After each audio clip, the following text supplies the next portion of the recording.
A quick note, this episode contains adult content that may be disturbing to some people. Listener discretion is advised, and please take care.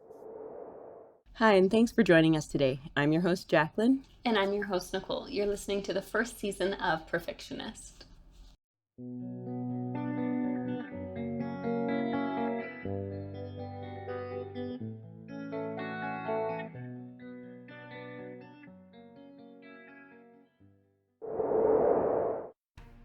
Celaena Sardathian won a brutal contest to become the king's champion, but she is far from loyal to the crown. Though she goes to great lengths to hide her secret, her deadly charade becomes more difficult when she realizes she is not the only one seeking justice. Her search for answers ensnares those closest to her, and no one is safe from suspicion. Not the Crown Prince Dorian, not Chaol, the captain of the guard, not even her best friend Nehemia, a princess with a rebel heart. Then, one terrible night, the secrets they all have been keeping lead to an unspeakable tragedy. As Celaena's world shatters, she will be forced to decide once and for all where her true loyalties lie and what she is willing to fight for. Warning. Please be advised that this episode contains spoilers for Crown of Midnight. Listener discretion is advised. If you are interested in a non-spoilers discussion about Crown of Midnight, feel free to check out our last week's episode where we discuss the major themes of the book, mystery, romance, and friendship. We know that Chaol knows the king is evil. Mm-hmm. And I know for myself, I had a hard time coming to terms with that, because if he knows he's evil, how can he serve an evil king, in my mind? How do you reconcile that he knowingly serves an evil king? I feel like Chaol's character is a very complicated character, and I don't know if Sarah was trying to do this with his character, but I feel like he represents a lot of people. The type of people who grow up being taught something and believing that thing to be true, and then as you get older, realizing that the world is much bigger than the small space you grew up in. Yeah, absolutely. And that there's a lot more that's happening that you have been kind of blinded to, or like you put on blinders to those things. Yeah. And until they come in your periphery, you just don't even, out of sight, out of mind. Yeah. I'm not sure if she was trying to create that character from the beginning, but I think he represents that individual. Someone who, as they get older, starts to realize, wow, perhaps the things that I were taught or have been taught growing up are incredibly problematic, and I need to assess how I perceive the world and what I believe about the world.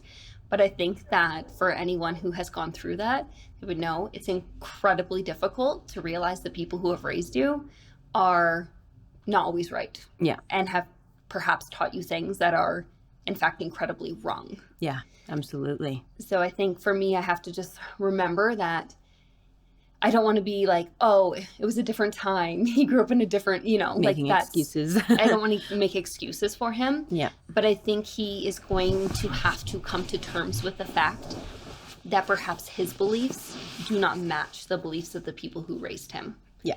And who he's surrounded by. So I think that I can understand where he was coming from and hope that he takes what he is now learning and grows for himself with that knowledge. So I have hope for Chaol, but I know a lot of people seem to dislike him.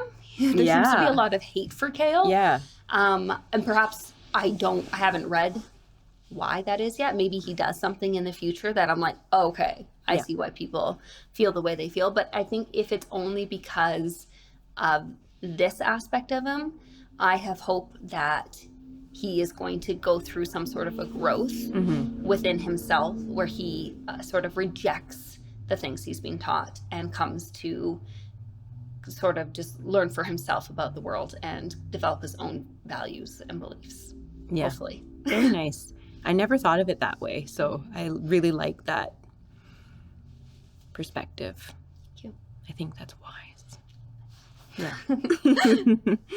Yeah, that's something I was struggling with when I was thinking, like, because he kind of is up there on a high horse a little bit. And I'm like, you don't, like, Yeah. come on, sir.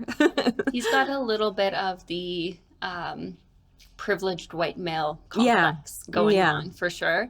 And I feel like that's probably intentional. Mm-hmm. And I'm hoping we see some growth with that. Mm-hmm.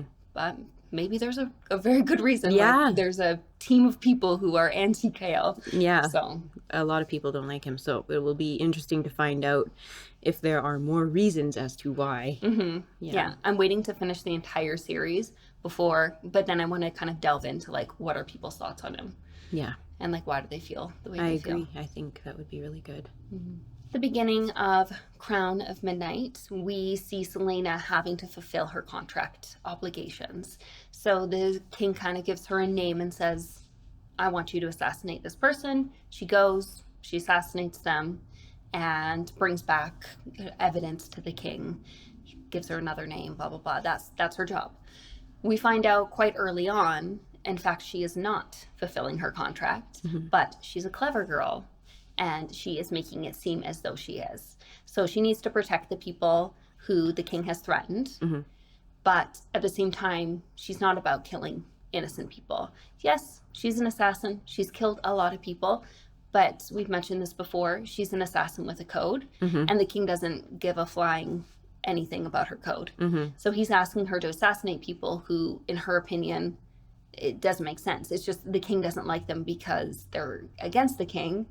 And she also, I think, is against the king. I think that's pretty obvious. Mm-hmm. And so she is devising plans to, I guess, like, sneak them away, like send them off to a different continent.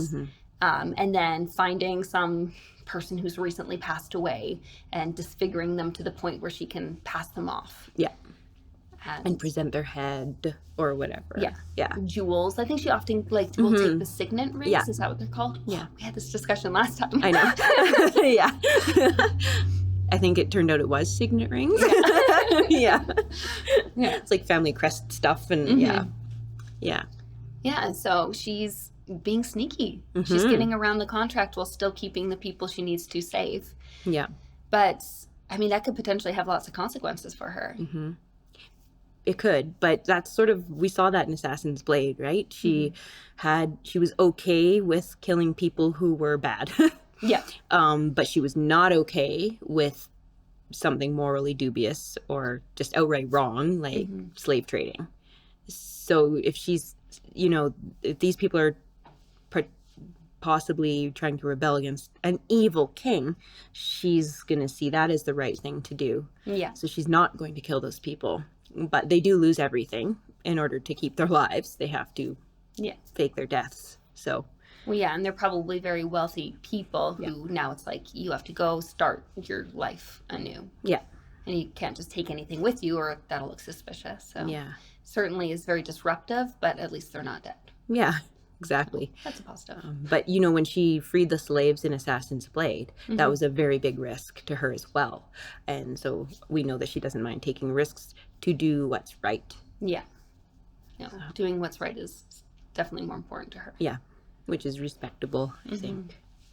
Sex is introduced into the story, but she did decide to have relations with Kale. So what I thought was super interesting about when they finally got together was that how her perspective completely shifted. And it was kind of, in my mind, a little bit humorous in a way, because it was like she had this desire that needed to be kind of like a fire that needed to be put out. And once it was put out, she could just see the world much more clearly. Yeah. And that made me I found that funny, but yeah. I find it interesting that I completely don't, like, I obviously remember that they had sex, but I completely forgot about, like, what that experience was like for the characters. Yeah. I was like, yeah, it happened. I don't remember what they thought of it. Yeah. It was like she woke up and a veil had been lifted from her eyes and she could think a lot more clearly, which I just thought was quite funny. It seems like a maybe teenage-ish way to, not that teenagers should be engaging in this kind of act, but like it seems like a slightly younger person's perspective on that situation. Yeah. So I just thought, well, she's got all this like energy that needs to be dealt with, and they dealt with it. Now she can think more clearly. Okay. Yeah. That's the kind of like the most like least vulgar way I can put it. But yeah, so she actually ends up falling, and Kale too, they fall in love with each other. Yeah. Which is, I thought, a little bit tricky because her and Dorian had been involved. So out of respect for Dorian, they decide to keep the relationship a secret. Yeah. I feel like they did a fairly, like, that's a tricky situation to be in. Yeah. They all have to live and work together. But they fall in love, and sometimes you can't help who you fall in love with. We kind of saw foreshadowing of this anyways in the previous book when, Kale was falling to his knees outside that circle when she was being walloped, essentially. Yeah, there was almost like this leading up to them being together, almost as if they couldn't help it. There seemed to be a sense that they were being drawn together, which kind of brings into the question the whole fated mate situation. Yeah, there's a quote on page 211, his soul was bound to hers. And when I read that, I thought, holy, okay, are these guys supposed to be together? But we'll see. Yeah, and I remember asking you about fated mates after reading that because it was my first introduction. I know there's fated mates in this series. I know that's part of this series, but I didn't know much about fated mates. Like the term fated mates, it sounds like they are destined to be together. Yeah. Nothing can stop it. And the quotes that you read in this book about this relationship, it seems to click. It seems to fit. Like they talk about like finding home with each other, about being bound together. Like it just seems like these two people have found each other because they were supposed to find each other. It does seem like fate. So with fated mates, there's different, they're done differently depending on who writes about it or what story it is. So yes, they're destined to be together, but in a lot of the books, the individuals can reject the bond.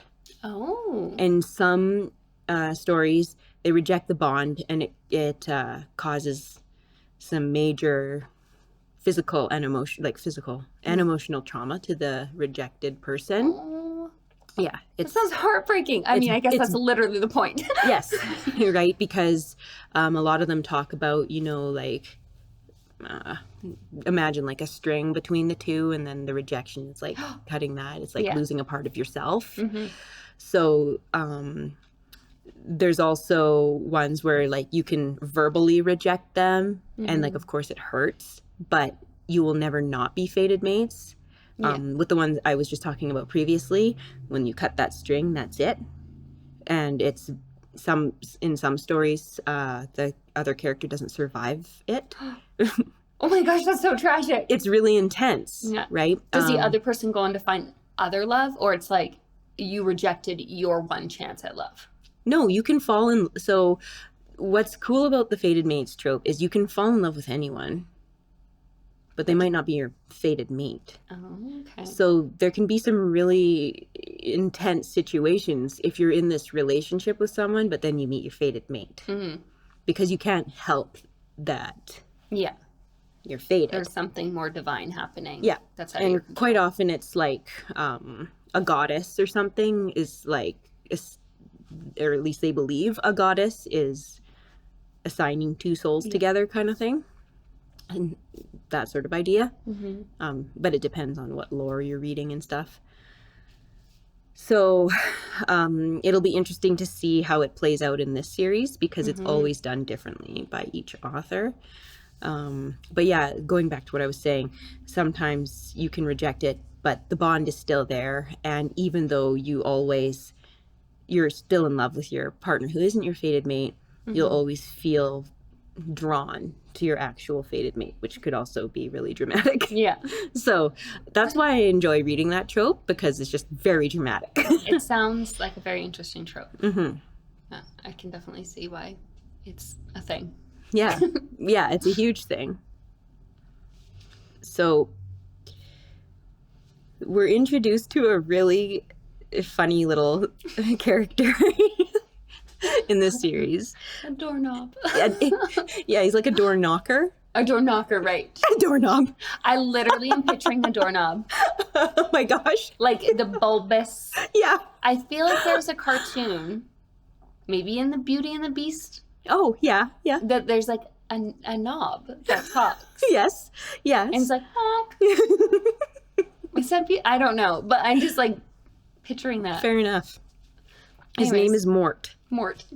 And he is a very spicy little thing. He's got attitude. Yes, he's hilarious Mhm. and particular about who he converses with. Yeah. He never conversed with Selena when she was making all those trips down to the tomb, because that's where he is. He's on the door of the tomb of Elena and Gavin. Yeah. But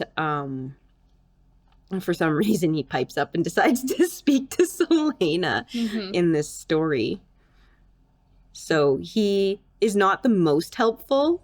He's fairly unhelpful considering what he knows. It's like he knows a lot and he wants Selena to know he knows a lot, but he also wants her to know he's not going to help her. Yeah. And like, I'm assuming it's because she needs to figure it out herself, so he's not just being vindictive. Yeah. But at the same time, it comes across as a little bit like, come on, Mort. Yeah. Throw Selena a bone. Like, come. I don't know. He's a funny. I'm assuming he's like someone spelled it or whatever. Brandon. So Brandon spelled it. So maybe there's like rules in place that he can't give her information. I think there must be some sort of guidelines he has to fall within. But I think he likes to play around with those guidelines the best he can and just play around with people. Sort of taunting a little bit. Yeah, a little bit. I feel like he straight up is like calling her stupid. Something like, oh, so and so guessed this way faster than you. Oh yeah, he doesn't hold back. We'll definitely get to that a bit later. But like, there are points in time where she's having to figure things out, and he shy away from telling her how he thinks about her skills. Yeah, exactly. Yeah. So after Selena kind of deals with her first victim by shipping them away, but tells the king that she's dealt with them, the king slides Selena a second name. So the second person he would like her to deal with. And the name on the card reads Archer Finn. Yeah. And this kind of piques her interest a little bit. And we learn that she, knows this individual, as he's a courtesan. Yeah. Yep. So he basically, we've met other courtesans in the story as well. So he's a male escort, essentially, is kind of a term we would maybe use nowadays. Yeah. And so she's run in the same circles. I think he even trained with a Robin so that he could like fend off husbands. Fair enough. So they're acquainted. Yeah. And he is apparently the head of a rebel group, the rebel group who is kind of rallying against the king. Yes. And not only do we learn that he's like a part of this rebel group, but also they believe that there is a princess, the Princess of Terrasen, who has kind of emerged. Everyone had thought she had died when her family line was wiped out. But now they have reason to believe that she has returned. Yes. The princess in question is Aelin Galathynius. Yes. Yes. And this is like big news, big excitement. Like everyone's like, oh, there's a queen or a princess from Terrasen. They were major. And I think we learn a little bit about how powerful that line is a bit later in the story. Yeah. But this is big news. It's huge. There's a reason that they wiped out that line or tried to. Yeah. I don't know if we've mentioned this in previous episodes. I can't remember. But Selena loves reading so much. Like, it's an aspect of her I really like. Anyways, obviously the castle has a massive library. And she decided to go to the library to research the word marks. And she also heard there were rumors of a second library. Spooky. Very spooky. So, oh, that's right. Okay, so she had seen a monster. Yeah. At like the very beginning of the story. It's kind of like a fleeting thing. You don't even know how serious to take it. Or if it was like a trick of the light or something. It was creepy. It was a creepy moment. Like if you think you see something in the dark kind of thing. Mm-hmm. Yeah, that was earlier. It was like a few weeks prior to this. Yeah. Anyway, so she ends up finding a hidden door. Her and hidden doors. Yeah, she's good at finding them. There seems to be quite a few. And it leads her down a spiral staircase. And as she goes deeper, she ends up finding some really cool images on the wall of dancing fae.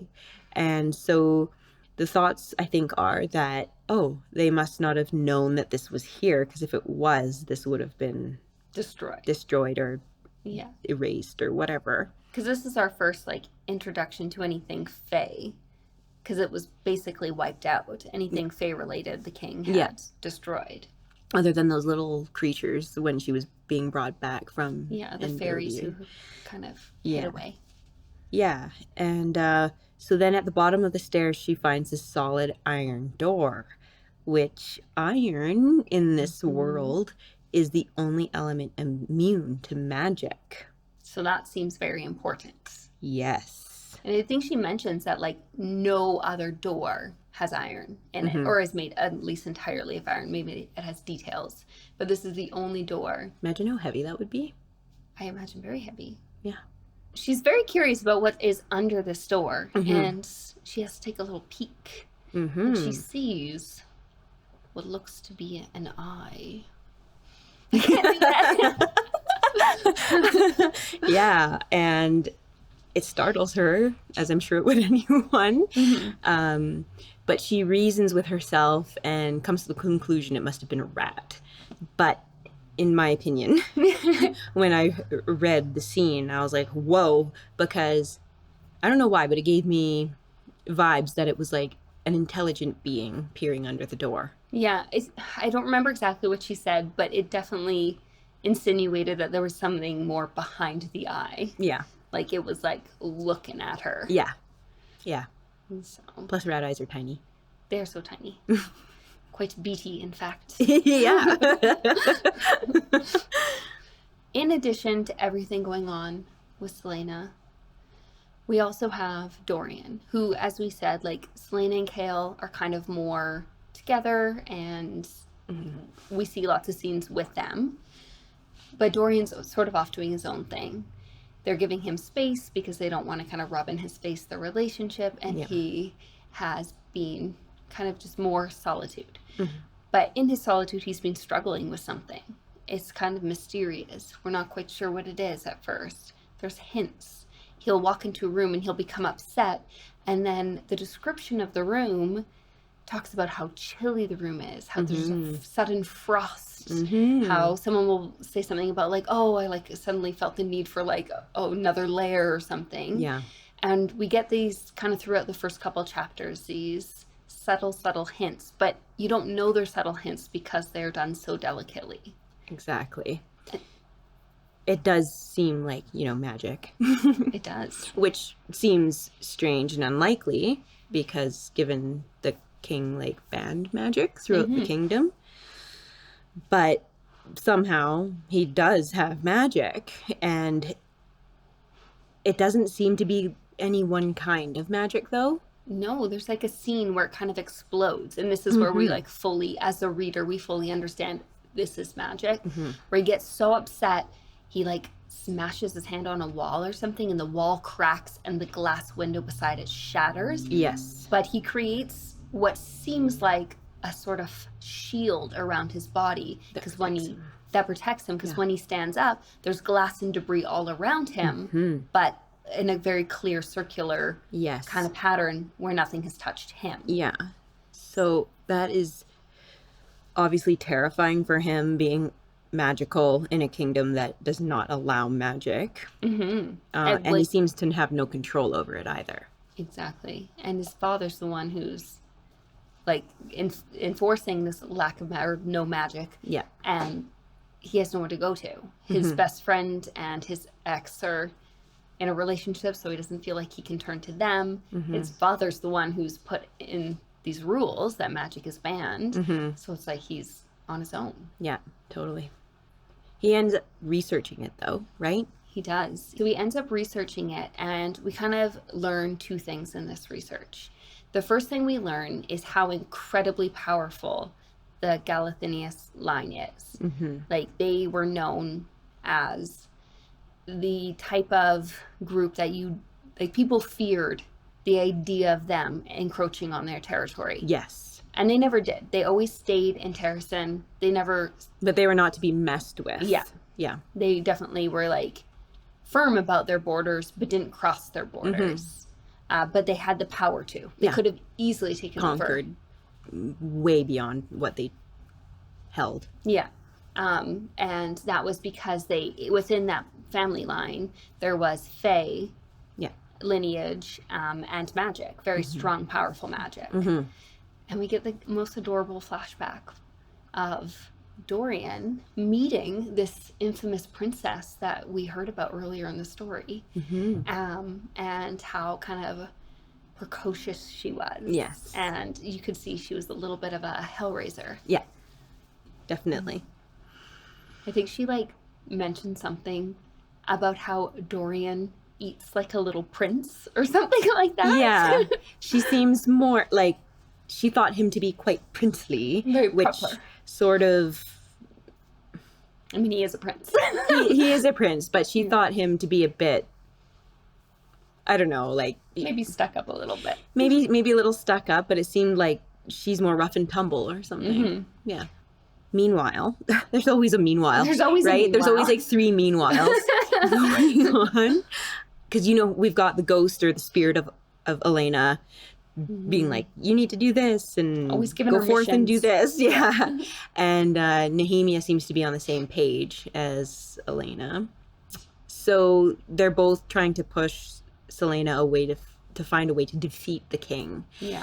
Selena, it is said many times, and many examples are given throughout this series, how terrified she is of the king. Yeah. She just wants to complete her 4-year contract, and then she just wants to skedaddle and be a free person. She only wants freedom, and that has been reiterated throughout the series as well. Like, she's never been free. Right? Yeah, she's not trying to be anyone's hero. She's not trying to get involved in any politics. Yeah. She wants to put her head down, do her time. Yeah. But Nehemia gets they have a fight. They have a pretty big argument. Yeah. At the end of it, Nehemia calls her a coward. Yeah. Nehemia is very passionate. She's like an advocate for her people. She's very passionate about saving her people and giving her people a better life. Yeah. And I think this is kind of where the story really picks up pace. Because you were saying it was a bit of a slow start for you. Yeah. Did you feel that this is where the story really started to take off? Yeah, when Dorian had his explosion with the magic and then this started happening. Yeah. Like conflict between and just little tidbits of things happening that weren't quite adding up, where I started being like, it gets to your brain thinking, what does this mean? Yeah. The king, he suspects Nehemia as being part of the rebel movement. So he wants to question her. And Kale, being the captain of his guard, he talks to Kale and forbids Kale from telling Nehemia or anyone else that he wants to question her. Yeah. So Kale's like, okay, I won't tell anybody. Do my duty. Yeah. Yeah, speaking of the king, one thing I found interesting, and I'm not even sure we mentioned this when we talked about the Throne of Glass novel, but in the Throne of Glass novel, there was the character Cain, we did mention, and one thing that was noted about that character is he kept getting larger and larger and larger every time people saw him. Yes. And interestingly, we are seeing the same descriptions about the king. And we kind of know from Throne of Glass that Cain was involved with these demons. And that was part of the reason why he was looking so big, is he was like, the demons were helping to give him energy from the other worlds. Yeah, and the people who were dying, the other competitors who were dying, they were taking their kind of power and putting it into Cain. Yeah. So he was getting their power, so he was getting stronger and bigger. Yeah. And I just thought it was super interesting how the description of the king was similar. And it just got me to thinking, is something similar happening with him? Right. So, I don't know, just a slightly a side note. Yeah. But while we were talking about the king, I thought I would mention it. I mean, he's super evil. Maybe there's more to it than him just simply being evil. Yeah, and we know he has one of those infamous black rings. Exactly. So there's more to him. Yeah. Than meets the eye. Yeah, totally. So what have we got going on here? We've got a whole rebel movement happening. The king believes Celaena is dispatching a bunch of people involved, or that he suspects are involved in this rebel movement. Yeah. After, like very shortly after, he speaks to Chaol about not telling anybody about questioning Nahimi, I think the same day. Yeah. He's kidnapped by the rebel group. Yeah, Chaol is taken. Yeah. And this is, I think, also very shortly after him and Celaena have taken their relationship to the next level. Yes. So they are very much in love. In love, like infatuated with just totally wrapped up in one another. Mm-hmm. And Celaena, when she finds out, she goes into that sort of killing calm or whatever that she does, and she just goes in there and like, yeah, she dominates. Like, she completely destroys the rebels. Yeah. Shockingly, she finds out that Archer Finn is he almost like the leader of the rebel group, or is he plays a big part in it? He plays a big part in it. So he's all part of this, and she was like shocked. It turns out that she then finds out, because of this whole thing happening, that the king was gonna interrogate Nehemia. Yeah. Yeah. So they took Chaol, the rebel group took Chaol to prove to Celaena that he was untrustworthy. Yes. And Chaol didn't know that the king was maybe gonna like murder Nehemia. But the rebel group, they knew, didn't they? Yeah, the rebel group, I think, are more aware of what's going on. Chaol honestly felt as though the king just wanted to have a discussion. Yeah. But it doesn't come across that way to Celaena, because her trust is, being broken. Now her best friend is in mortal peril. Celaena, she is so betrayed. She feels so betrayed by this whole reveal. Yeah. Their plan works almost too well. Like, she goes from being so obsessed with him, that might not be the right word, but so infatuated with him, so in love with him, that she was willing to kill all these people who took him, like, just like the deepest rage that he had been taken, to like not trusting him in like the quickest flash. Yeah. And it just shows how fragile their relationship was. It went almost like from love to hate, just like that. But love and hate, they straddle a really fine line anyway, so I think that kind of makes sense. The passion remained the same. It just was a channeled. betrayal by someone you love is obviously much worse than a betrayal by someone who you don't really, whatever. Whatever. But, like, he was her person, so... And she would expect him to be on her side and tell her things, even if the king said not to. Yeah. Like, I'm your person. You should reveal these things to me. Apply to us. Apply to us, exactly. Yeah, exactly. So she ends up sprinting back to the castle to hopefully save Nehemia. And it was really interesting reading about this, because all of a sudden she's running so fast. Like, she's running faster than Chaol can go on a horse. Yeah, he's on a horse. She is on her feet. And she is keeping up with him. Yeah. Like, that's not possible. I was very excited by that, actually. I was like, whoa. Oh. This means something. Yeah. There's something to this. Yeah. So she tears into the castle up to Nehemia's room and opens the door and finds that she is too late. Very much too late. And it is an absolute bloodbath. So not only is it horrifying in and of itself, but she's cut up like how Sam was. So it's incredibly triggering because it's so familiar. Yes. And it can't be a coincidence. No. The way that Nehemia was executed, it's like it was intentionally done to bring the most pain to Selena. Yeah. So between the betrayal and seeing her friend in the way, and it's Mutilated. very descriptive imagery that you get from reading it. It was clearly done with the intention of destroying Selena. Yeah. Yeah. Disgusting, actually. It was really gross. And she loses it. And in this, she's done. She goes for the kill, and that person she's going for is Kale. And she's going to do it. Oh, yeah. Like, there's no stopping her, actually. Yeah. It's gonna happen. Like, knives out, almost at his heart. Like this kind of struggling situation. He can feel her intention there, and she's super strong. But Dorian bursts in. Yeah. He ends up, like, with his magic, willing, that no one knows he has. Nobody knows he has, willing her to stop. Like, she can't. She can't. She's frozen. Yeah. So he saves Kale's life. She does give him an incredible scratch across his face. Yes. So he has this very significant scratch down one side of his face. Yeah. But he is not dead. No.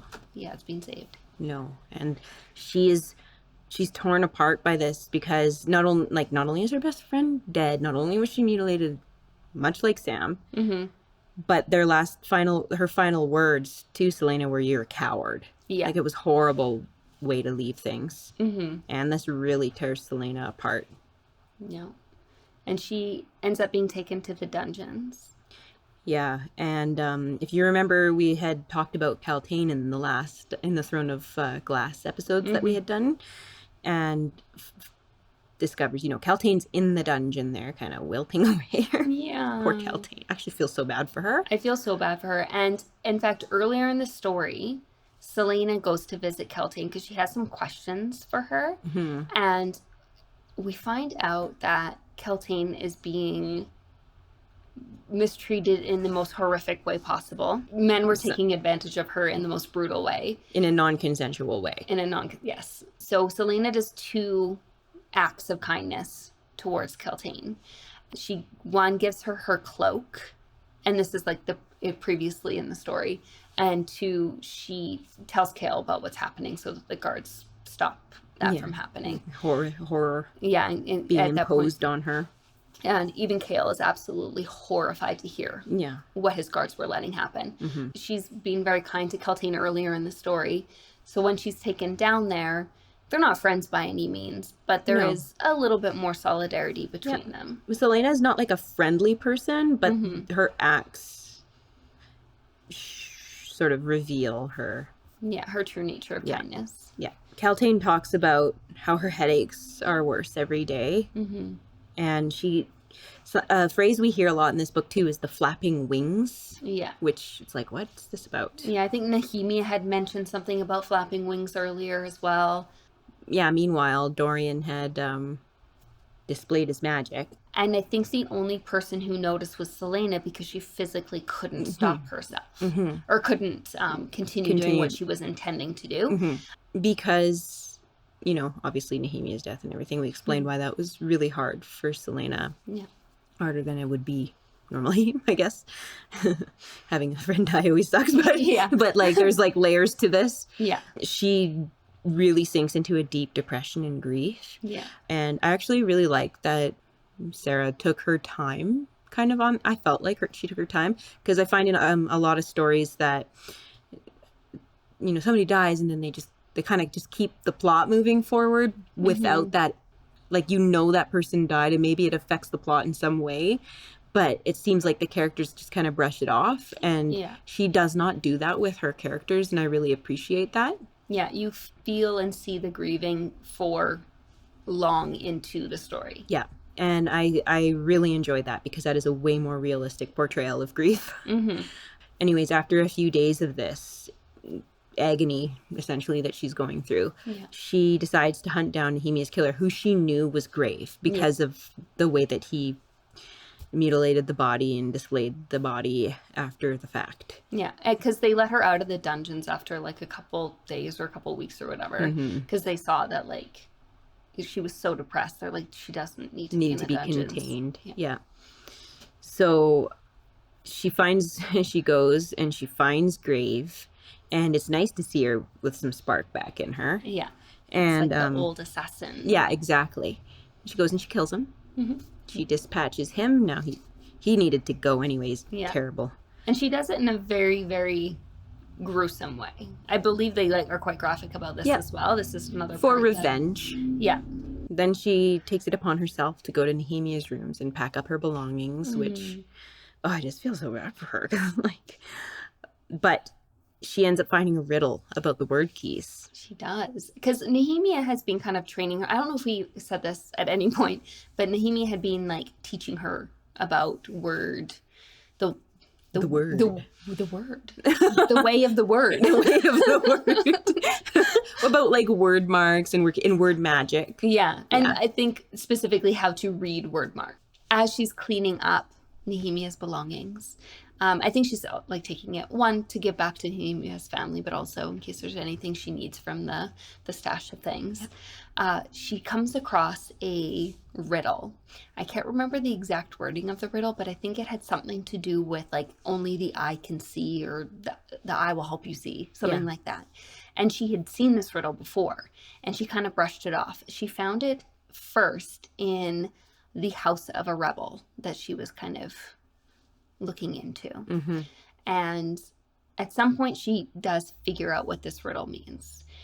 And by using the eye of Elena, she can take it to the tomb and see something that was a message that needed to be seen, or see something. So she goes down, she takes it down, she figures out exactly where she needs to place the eye in order to see what needs to be seen. Mm-hmm. And the thing she sees is a poem. Yes. So she goes from having a riddle to basically another riddle. Another riddle in poem form. Another riddle in poem form. Yeah. So a massive riddle. Yeah.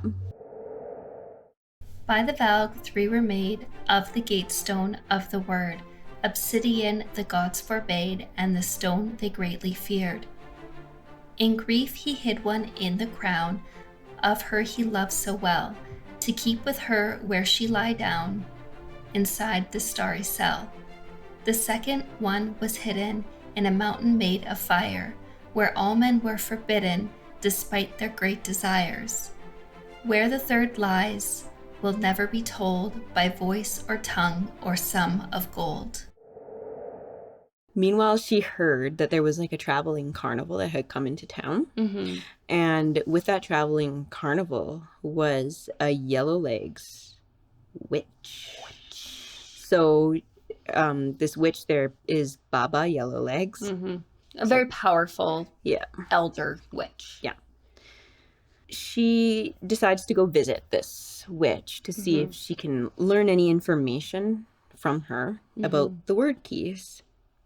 Yellowlegs is not a friendly witch. No, she's one of the Iron Teeth witches. So we do learn some information from Baba Yellowlegs, but she's like... She's not willingly giving it. No, she's not. She's asking for some coin. Mm-hmm. But we get some. We know Dorian had visited her earlier because he is struggling with his magic. He had no one to turn to, so he decided to go see her. Mm-hmm. And she reveals to Selena that she has a secret of the king's. And Dorian thought he was like, not the king, the prince. The prince. And Dorian had thought he was being sneaky. And she knew he thought he was being sneaky, but she's like, I could smell he was the prince. Like, I knew exactly who he was. And now I have the secret. And Selena knows she's going to sell the secret. Yeah. So she's like, okay, I will buy his secret and my own information. Mm-hmm. Yellowlegs takes her into her little caravan filled with mirrors. Isn't it magically like larger inside? Yeah. Yeah. And I don't know if that was only because of the mirrors, or if the caravan itself is also magical. I was under the impression it was like magically, physically larger inside. Like a Harry Potter tent. I think it would have to be, considering what happened. Yes, it seems like a lot went on in that trailer. Yes. Or caravan, so Yeah. it must have been fairly spacious. Yeah. Yeah, so we learned that the word keys were created by the 3 Val kings to bring an army to Aurelia through the word gate from which they were created. So the keys are created from the gate. Yeah. They were made by the kings. Yep. And Who they are Val. cannot be destroyed.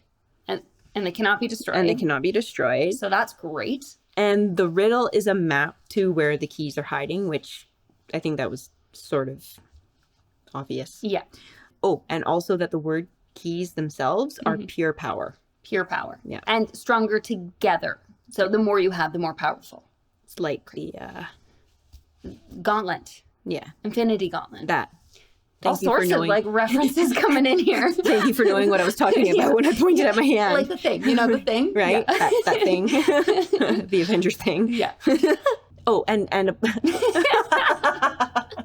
okay, and a lot about the history of Aurelia. Yes. So then Baba Yellowlegs is like, you can kind of feel it coming. It's like when Selena steps into the caravan, it's like, Suspicious. it's like, this isn't a safe place to be. No. I feel like I'm trapped, right? And she was like bringing her like deep into the caravan. Yeah. It's not like they just like hung out by the door. Yeah. It's like, come to my sitting area. Yeah, it's way back here. The door's shut now.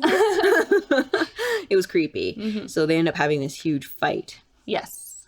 It was And quite an entertaining fight. it was an entertaining fight. And I was actually like surprised at how strong the witch was. Yeah. Witches, they're crazy. They're are. absolutely a powerhouse.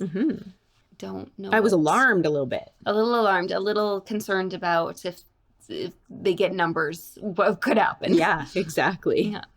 So after a scuffle, if you want to call it something as minor as a scuffle, Selena kills the Yellow Legs witch. I want like, leaves like a bunch of marks or something from her iron Yeah. nails on her that shows she's like a witch killer, which is like a thing. I guess it's a thing. Now we know it's a thing, Yeah. which is not good for Selena. No. Because I guess we are kind of, well, because we haven't run into witches, we've heard about them. We've not run into them. It's sort of like, how many are there left? Yeah. The witches are still a mystery at this point in the series. But I think it's leading up to something. In the poem, I think the first one's quite obvious of where it is. Yeah. And even Selena figures out. The first one is obviously in the crown on the Elena's tomb. Yeah. So she looks to see, but unfortunately, the word key is gone. Yeah. So the word key is no longer... And Mort helpfully reveals that, because he's just such a helpful door knocker, So helpful. Mort. no one even knocks on that door. Why does it even need a knocker? They're dead. Who's going to answer? He helpfully says, like, oh yeah, the king found that like a real long time ago when he was a teenager. Like, Yeah, when he was like, before he was even in his 20s or in his early 20s, the king found the first word key. Yeah. So we now know the king has at least one word key. And Selena has 0. Yeah. So that's not good. Thanks, Mort. Thanks, Mort. Could have saved us a lot of time. Yep. Probably also knew how to read that riddle. Probably did. Oh, Mort. Jeez. Gotta love him. Switching gears a little bit. One thing, after Selena has packed up Nehemia's things, she wanted to kind of honor Nehemia in another way other than just sending her stuff back to her family. And once she kind of got up the courage and was able to face what she had to do, she went to Nehemia's grave and she sung this song. And Kale, kind of still not quite sure where she's at with her mental health and everything, he was keeping a bit of a close eye on her. And he noticed her singing this beautiful song to Nehemia's grave. He was really curious about it because she was singing in a language he didn't understand. He does end up looking into it and realizes that the song she's singing is in High Fae, which is really interesting because High Fae songs are typically not to be sung by anyone who's not High Fae. Yes. So I'm still not quite sure what high fae means, but it obviously is important because they made a distinction that it was high fae, not just fae. Yeah. So do you know anything about high versus low fae? I'm not sure about this universe, but in her other universe, Court of Thorns and Roses, the high fae, they are the more sort of elf-like, beautiful ones. And the lesser fae are maybe have more animalistic traits, or could be like some kind of like a water wraith, or like a Illyrian with wings. And the high fae are not necessarily more powerful than lesser fae, but I guess they're more humanoid. Yeah, they're very, very powerful. Like they have like super strength, right? Compared to a human. From what I understand, they're more beautiful. They are somewhat immortal, I guess, or they age very, very, very slowly. So I don't know if it's the same in this universe necessarily. That's my experience. But it is a universe that Sarah has created. Yes. Okay. Yeah. Are they more likely to be like royalty if they're high fae, or does their like bloodline have, or like status have less to do with it and more like their physical features? So in her other universe, they typically, there is some friction between high fae and lesser fae over the names, because it does indicate like better and lower. Yeah. But that doesn't necessarily mean that they can't be like a lord. Oh, okay. So, other universe, there's high lords, and they are the kings kind of their territory. That's what they were referred to as high lords, and they're the most powerful. Oh, okay. And they're kind of like a bloodline thing. But the one high lord is a hybrid. Okay. When I say hybrid, I mean like hybrid between, I don't want to reveal too much to you because you're going to read the series, but he's a hybrid between like a type of lesser fae and a high fae. Okay. But he's still high lord. Okay. Yeah. Interesting. Yeah, I wonder how much of that will play into this, if at all. Yeah. So Selena, of course, decides she needs to investigate what is behind the iron door. Yeah. So she goes back to the library, goes back down the spiral staircase, and she discovers she is able to open the iron door using word marks. So all those books from Nehemiah's room come in clutch, and she can open. I think there's a very specific book that she refers to, like the Book of the Dead, or I don't know what it's called, but something creepy sounding, I think. I feel like that's right. Okay. Something like that. Something like that. And so she goes in, and it's like a dungeon-y situation where it's like a hallway with a bunch of dungeons or cells. And then you go down another hallway, and then another hallway. And then like every time you go down a hallway, there's cells on both sides, but there's fewer and fewer cells. And they're spiraling in like a labyrinth. So she's getting deeper and deeper and deeper and deeper in. And I think for each time she kind of turns into the spiral, she has to open another door. And like all these doors are kind of locked. Yeah. And so she's opening all these doors, going deeper and deeper in. And she gets to the center, and she starts to get a headache. And she starts to notice the walls are black. Black stone. Yes, obsidian. Obsidian. The center of this labyrinth is the clock tower. Yes. Which we have kind of mentioned was interesting because it was surrounded by word marks. Yeah. Those were some of the first word marks we'd seen in Throne of Glass. So there's something fishy going on with this clock tower. The inside's made of obsidian, which we know is what the word keys and the rings are made out of. Yeah, the key that, she noticed Duke Parrington, Kane, the king, or not key, I'm sorry, the rings that they were all wearing were that obsidian stone or whatever. And the riddle tells us, or the poem tells us, that's what the keys are made out of. Yes. So there's something to do with the stone. It seems to give people headaches when they go near it. But when she's down there, she's getting headaches, so she's starting to leave. And she gets attacked by this creature. Starts getting chased. She gets this feeling she's being stalked or chased. And so she's like booking it out. But of course, Dorian has been sneaking. He noticed her go into the second secret library, and he was trying to give her space, but like noticed she was taking quite a long time. Pardon me. And so he is going down because he's like, she's been down there too long. I just want to make sure she's okay. So he's running in, she's running out, and then there's this creature. Yes. That's chasing after her. The mysterious eye. The mysterious eye turns out to be some sort of very mysterious creature. That seems kind of aggressive. Yeah, very aggressive. And very strong. Yeah. Yeah, they end up having to fight this creature. This is when Celaena finds out Dorian has magic, because they are using like everything they can to fend this creature off. I think she was suspicious before because she felt the force of it. But this was like revealed. Yeah. And it's pretty tense because they have to like race back up to the library, and then they're like shutting this iron door, and it's not going to keep the creature out. Yeah, because it's now open. Yeah. So she is holding the door shut, and then he has to run and find the special book full of like the word magic spells or whatever. As the creature's like clawing her and ripping her apart through the bars of the door or whatever was part of the door. The door. So anyway, and then when he comes back, don't they say that she has to like open the door or something? She has to open the door, do a binding spell so it freezes. Yeah. And then Dorian shuts the door. Or like, and then one of them kills it. Yeah.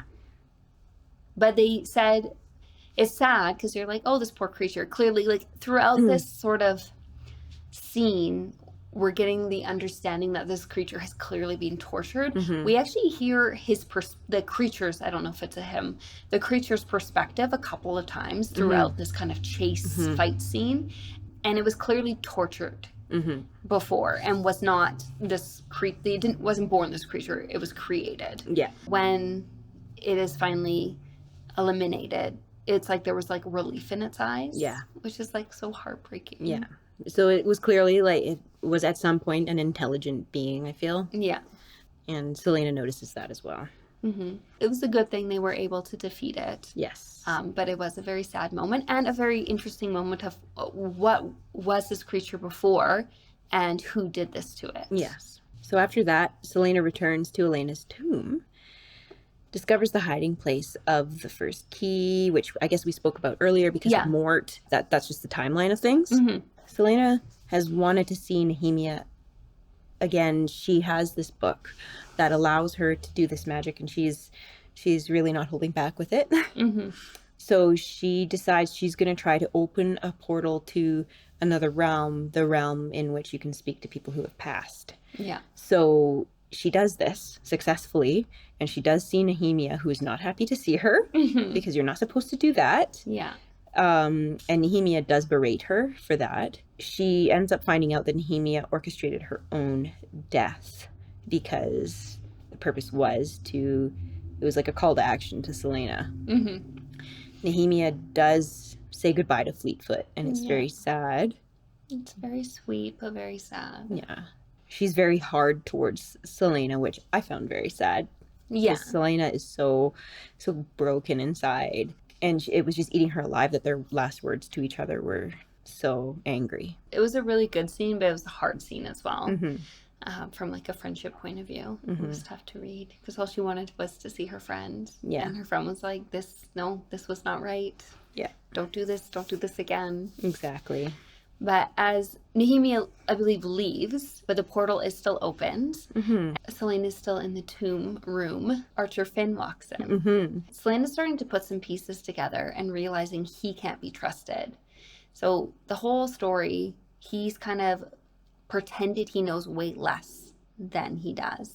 So like first pretended not to be a part of the rebel group, but he was. Not only was he a part of the rebel group, he's actually the one who's orchestrating it all. Yeah. So she's like getting all these realizations. Here he confronts her. He knows about the word keys because Nehemia was working with him. Yes. But Nehemia discovered he couldn't be trusted. And I think she even leaves a little clue saying like, oh, don't trust him in, a clue sort of way. That's not super obvious.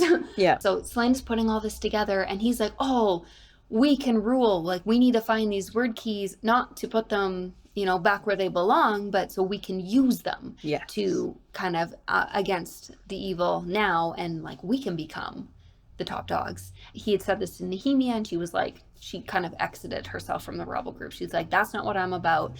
So she actually, before exacting her plan, she had left the rebel group, and Archer's now trying to convince Selena. And she knows what's going on, so she plays along and gets as much information out of him as possible. Yes. And then they end up having a tussle, Yes. an argument. And in the process of this, she ends up smearing one of the word marks. Yes. Which in world ends up kind of altering the dimension in which is being portrayed. Well, yeah, like change the spell or whatever you want to call it, and it opened a portal to a different realm, like a hell realm. Essentially, it seemed like out of this hellish realm popped some sort of creature or demons. Yeah. So now she's like fighting Archer, and then this demon comes out, and so Archer grabs the book and he books it with the book. Yeah. Yeah. I was like, oh, think of another word. He runs away with the book. Yeah. So she can't chase after him to get this book, the important word key book or word book, because she has this demon she has to fight now. Yeah. Of course, another demon. Of course. And then meanwhile, Dorian he had a dream telling him to go to Selena's room. So he was like, oh, I'll go to her rooms. And then he got Kale because he had a bad feeling. And so they go in together. And so they go ahead and they join it into this fight. Yeah. So luckily for Selena and Fleetfoot, who's also down there. Yeah, poor Fleetfoot. I was worried about Fleetfoot. I was so worried about Fleetfoot. And for good reason, because as they're fighting, like, Selena's like not doing so great. Like, she's a very powerful fighter, but this demon is very strong and she's quite injured. The boys aren't helping too much. They're doing the best they can, but like, it's a massive, very strong demon. Yeah. And I think at one point, like, Selena's injured, so Dorian's trying to like haul her back up to the bedroom to get her like help away. Yeah. And Kale's all like, oh, I'll take it on. And then this creature grabs Fleetfoot and flees into the other dimension. What does it want with Fleetfoot? Like, leaves Fleetfoot alone. Oh my gosh. Yes. So Kale just jumps in to the portal after the creature. He's like, not Fleetfoot. And Selena steps into the portal too. And this is huge because all of a sudden... Well, she pushes Dorian. She's like, I must get to them. Yes. But suddenly... she turns into a high fae when she steps into this world. Like, she turns into another creature. She's high fae. She's high fae. Yeah. Absolutely. Like what? What? I just got goosebumps just, like, remembering that moment. That moment was so well done. And she did it on purpose. It says she didn't think twice before she unleashed the monster inside herself. Boom. Out comes the high fae. So we find out that she's high fae. And also that there's something behind her being fae that she doesn't like. Yes. Because she considers herself a monster. Yeah. So but that explains like her superhuman speed when she was running to the castle and a few other little tidbits that were left for us. Like maybe like even those little fairies when she was coming from Endovir kind of favoring her and stuff. Oh my gosh. And didn't we read a quote from the first book where it said like that was about magic. And we get another hint. Yes, that's right. Yeah. We get another hint of her magic That was in, I think, Assassin's Blade, wasn't it? Oh, was it maybe? Was it? I'm not quite sure. But in one of the previous episodes, we talked about a quote where it implied that she might have magic. And so she's fae. Fae often have magic, is my understanding. Yes, they can, for sure, from what I understand. She has a blade in this other realm, and the quote is, its blade glowed red hot, its edges crackling with lightning, and where her magic was snuffed out like a candle. Very interesting. So we know she has magic, but we don't really know exactly what it is. Yeah, it's not fully revealed. Yeah. But there's hints. So all of this happens, and they manage to get out of there and close the portal. With Fleetfoot. Fleetfoot is fine, by the way. Kale is fine. Just a little Fleetfoot's shook up. Fine. She's shaken. One thing, though, to mention is, like, Selena and Kale's relationship, it's been on a roller coaster. There are some serious trust issues going on here. Yes. And to add to that, when he sees her in Fae form, Yes. the look on his face is disgust. Yeah. I believe is like, Well, how he's it's- like racist towards Fae. yeah, So, like, I think he feels the way maybe a lot of people feel in the kingdom towards Fae. I'm getting like racist vibes. Regardless of that, I think he still kind of like, he still loves her and stuff. So Yeah. he wants to keep her safe. And in light of everything that's happened and the king and his evilness and all this different stuff, he kind of wants to keep Selena away from him. So he comes up with this like really good excuse to send her to Wendlin. She doesn't want to go and stuff, but she talks to Elena's ghost about it, and Elena advises her to go to Wendlin. She also says like, you need to stop running from your past. And we're like, what what past? past? What's this past you speak of? We want to know. What past? So, you know, in my mind, I was thinking of how she was like found by Aerobin and taken in. So, okay, so what's her past before him? Because we don't know anything about her before she No. became an assassin. I think all we know is that her parents died in a brutal way, that the anniversary of their death is a very sad day, hard day for her. Yeah. Which obviously, but Yeah. it's very significant. Mm-hmm. Selena gives Cale the eye of Elena to protect him. It shows that despite the fracture in their relationship, they still both care deeply about each other. They just don't trust each other. Yeah. That's, I don't know if you can come back from that. No. Just before she gets on the ship, she whispers a date in his ear. Yes. She wants him to know a date. And This that's date all is she important. says. Yeah. It's just a date. And it just so happens to be the date of her parents' death. He ends up connecting these dots. He goes back and does a bunch of research. He realizes Selena Sardathian is actually Aelin Ashriver Galathinius. This is like, oh my god.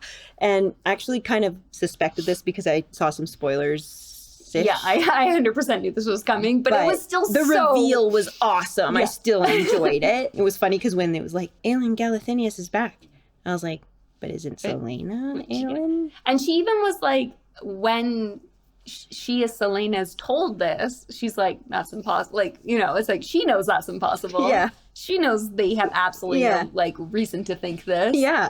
But she can't say anything. No. Oh my gosh. That was such a cool reveal. I love the way she did that. Yeah. And there's nothing he can do about it now because she's gone to Wendlin. He just knows it now. He just knows it. He knows sent Aelin Galathinius. the absolute, like, the one kind of person who can potentially rally against his king. Yes. To the one place where she can create a new army. Yeah. Because this is where her family is This from. is where her family is, and they're a Fae over there. Yeah, there are Fae over there, and her mom's whole bloodline is over there. Because her mom is an Ash River. Yes. Right? So it's like, you've just sent her to her Into people, the arms of her family. and she knows who she is. Now you know who she is. But I'm still like, is he mad because he sent his enemy into the arms of her people? Or is he just like, I don't know what he's feeling in this moment. I mean, that would be so shocking, right? Because she made quite a name for herself as Selena Sardathian. So it's like, that's her identity. But actually, she's Aelin Galathinius. Yeah. And speaking of enemy, one thing that Selena shouts at Cale when she's in this, like, that rage with him, when she's like about to kill him. I'm not sure if it's that exact moment, but around that time in the story, she shouts to him, "You are my enemy. You will always be my enemy." Yes. And he doesn't get what that means. But in that moment, when he realizes who she really is, he's clicks. like, "You are my enemy." Yeah. Yeah. That's what she meant. Yeah. It's like the double life that woman has led. Oh my gosh. And I mean, yeah, she's and hardly a her woman. control slept. It slipped for that split second in her high emotion there. Amazing. Such a, like, I feel like clapping. almost every single book of hers, she ends, like, there's a couple where I've been like, oh yeah, it's a good ending. But like, sometimes she just, hits that landing so hard. I know. I thought that was absolutely fantastic. I was like, oh my God. Oh my God. I got to read the next book. Yeah. This book, it builds. It's super foundational. You learn so much information about the world, about different aspects of like different creatures within the world. And by the end, though, you are just like itching to read the next one. It's just like a complete and utter build to the climax of it. And then you just want to keep going. Yeah. Yeah. If you are reading this or thinking about reading this and you're finding hard to get into it, just read a couple more chapters. Yeah, absolutely. You are going to get into it. It really picks up. Yeah. I mean, as you clearly have just heard. Yeah. But there's so many elements. There are so many elements we didn't have time to discuss. Yes. So even if you've listened to this and know like the big reveals, there's so many little details and little reveals that it's still worth reading it if you haven't, or if you haven't for a while, pick it back up again. Yeah. And they're going to be intrinsic to the story too. Yeah. And yeah, we just don't have enough time to talk about it here. Every single piece. No, exactly. Yeah. So I think that is it for this episode. Thanks for joining us today. On our next episode, we are going to be diving into the Heir of Fire novel, which is the third book of the series. I hope you join us for that. Yeah, hope to see you there. Bye for now. Bye-bye.